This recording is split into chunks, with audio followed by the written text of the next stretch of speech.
ভারতের বিরুদ্ধে সরাসরি যুদ্ধের হুমকি দিয়েছেন পাকিস্তানের প্রতিরক্ষা মন্ত্রী খাজা আসিফ। নয়াদিল্লি জানিয়েছে তারা ১৯৬০ সালের সিন্ধু পানি চুক্তি স্থগিত রাখার সিদ্ধান্তে অটল থাকবে। ওই কারণে ক্ষুব্ধ ইসলামাবাদ। খাজা আসিফ বলেছেন, পানি সংক্রান্ত নিরাপত্তা হুমকির মুখে পড়লে ইসলামাবাদ ভারতের বিরুদ্ধে সামরিক পদক্ষেপ নিতে পারে।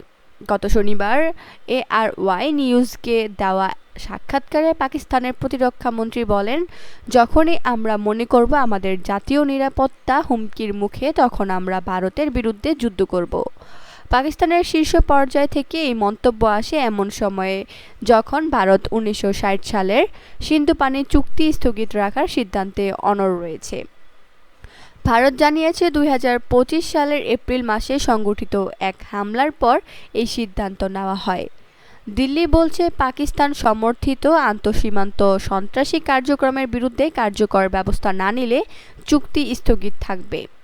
খাজা আসিফ অভিযোগ করেন, ভারত নাকি পানিকে অস্ত্র হিসেবে ব্যবহার করছে এবং নদীর প্রবাহ নিয়ন্ত্রণ করছে।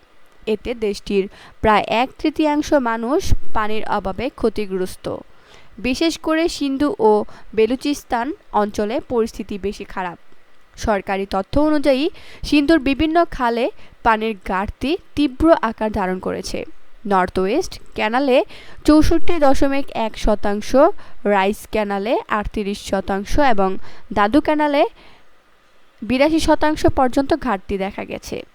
শুক্কুর ব্যারেজে পানির স্তর কমে যাওয়ায় স্থানীয় প্রশাসন ও নেতারা অর্থনৈতিক সংকট আরও গভীর হওয়ার আশঙ্কা প্রকাশ করেছে।